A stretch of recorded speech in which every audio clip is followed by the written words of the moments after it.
Hello, everybody. Welcome to the Political Vigilante. I'm Graham Elwood. I want to talk about an article in the March 28th of the Intercept.com written by Alleen Brown. Donald Trump rewards fossil fuel industry by signing climate denial executive order. So what he is said he was going to do, and since he's been in office, everything is pointed towards overturning Obama's clean power plan and getting rid of all this deregulation. And he just signed this new executive order that is going to do all, I'll go into the detail, but it's everything I've been talking about, man. It's everything I've been talking about.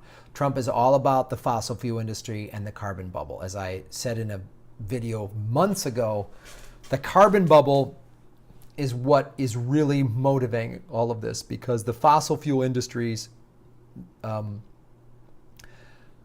the carbon bubble is, for those of you just joining the show, maybe you're not aware of this, it's not when fossil fuel, like when oil and coal runs out, that the investment money will pull out. It's when the perception that there's no more future profits 10, 20 years down the road, 30 years down the road.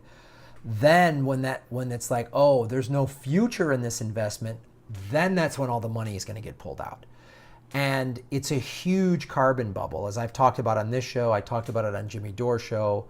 The governor of the Bank of England warned a year and a half or so ago that this carbon bubble is real. And the carbon bubble, the fears of it bursting are coming from the financial community, not the environmental community is talking, they're just worried about the environment as well. They should be, but it's the financial community that is seeing that if this bubble bursts, it's going to be catastrophic for the global economy. So we have a subprime housing market again. We now have this carbon bubble. There's even a subprime car loan market. They've been giving car loans to people, who are making $20,000 a year, giving them $30,000, $40,000 car loans. And it's all coming back to fossil fuels. There's the banking industry, obviously, but they have a lot of investment, a lot of giant banks.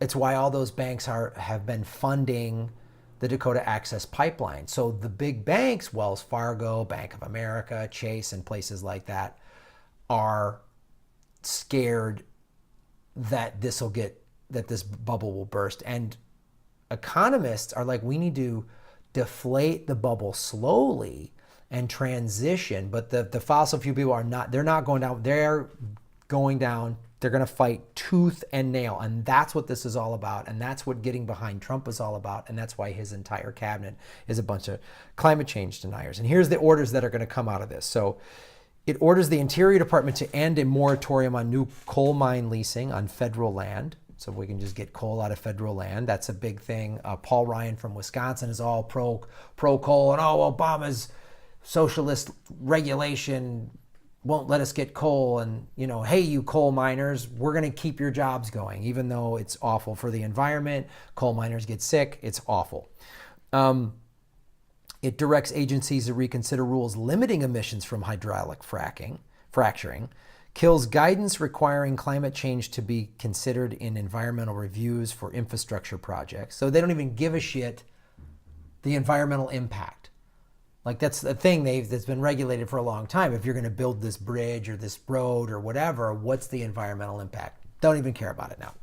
It's the most blatant thing that's ever happened, what they're doing. Obama, Bush, Clinton, the first Bush, Reagan, would all kind of subtly do these things. Trump, just Rex Tillerson, ExxonMobil, they're in charge of the State Department. I don't give a shit. It's calling for the recalculation of the social costs of carbon, which puts a dollar value on what greenhouse gas emissions cost society. Doesn't care. Trump's order also demands federal agencies rethink any policy that stands in the way of energy development and cancels other Obama-era climate efforts such as the Climate Action Plan. Fully dismantling the Clean Power Plan and writing a new rule will take years and be rife with legal and regulatory roadblocks. Still, the order is the biggest Trump giveaway yet to an industry eager to postpone a day of reckoning on climate change. That's what this, he knows this bill isn't going to just get passed, but that's part of the perception. So I got a lot of money tied up in oil and coal. I'm worried. Don't be nervous. This new president, he's going to make it all. It's all going to be good. Keep your money in here. That's what this all is. It's all theatrics. It's all perception. And they have no plan. I don't know what their end game is. I don't know. What do they, like, this bubble's going to burst. This isn't going to last.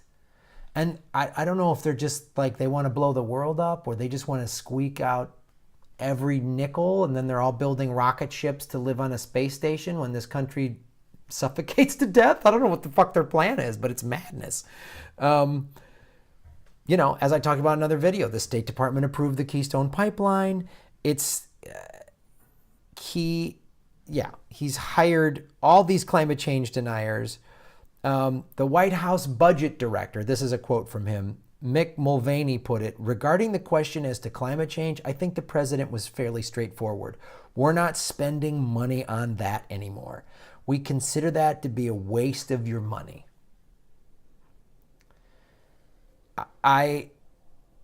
It's unbelievable, man.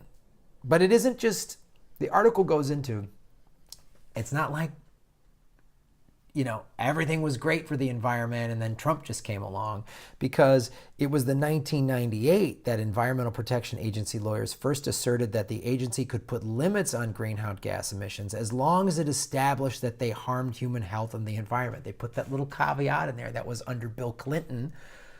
So it's that thing I've talked about, why I've never been a huge fan of the Clintons, is that's what Bill Clinton did. Oh, I'm liberal, I'm a social, you know, I'm environmentalist, and I'm a social progressive. So we're going to let the EPA, and then just that little line, as long as we have to prove, so then you're just leaving it open to conjecture. Can you prove it? Has it? I don't know. And then all you got to do is do what the oil and gas industry has been doing for decades, which is hire, you know, experts, doctors, and scientists to say, we can't see a tie between greenhouse gas emissions and all of these ailments, and, you know, on down the line. So it's been going on for a while. So I know I'm a broken record when I say vote with your dollars. Just get your money away from oil as quickly as you can. The minute I make enough money to buy a new car, I'm getting either an electric or like a hydrogen car or something like that. I can't. I wish, yeah.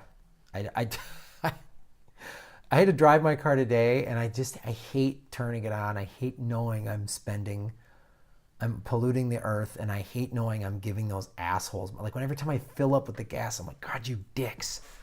You're all such dicks. Like, ugh. So we got to stay informed on this, because this is what Trump is doing. We shouldn't act surprised by any of this. Fight him at everywhere that you can. Resist even little ways. Taking the bus is a way of resisting. Riding the bike is a way of resisting. Selling your car, and, you know, just taking Lyft around is a way of resisting. So whatever you can do, whatever little way, pulling your money out of the banks that are funding the Access Pipeline, that's what we have to do. We have to resist at every turn, because they're going to try to screw everything over at every turn. And they don't care. They don't think that the human body needs breathable air and drinkable water. I don't think they've put that connection together yet. But I'm going to put that here in this show. If you're vague on how the human body survives, I need breathable air and I need water that's not poisoned. So I hope I've taught you something. Thanks for watching, you guys. Like, subscribe, Patreon, support this. Don't support corporate media, because watch a little corporate media. They're all in bed with big oil. The car company, they're in bed with them, without a doubt. So that's why they'll have a news story on CNN or MSNBC, and they'll be like, well, let's get both sides of climate change. Like, they shouldn't be, there's no other side to it. Climate change is happening. It's bad for all of us. That's what they should be saying. It's like saying, well, let's talk to the people that think the earth is flat. Maybe they've got some good points. Maybe the vampire society, maybe vampires are real. No, they're not.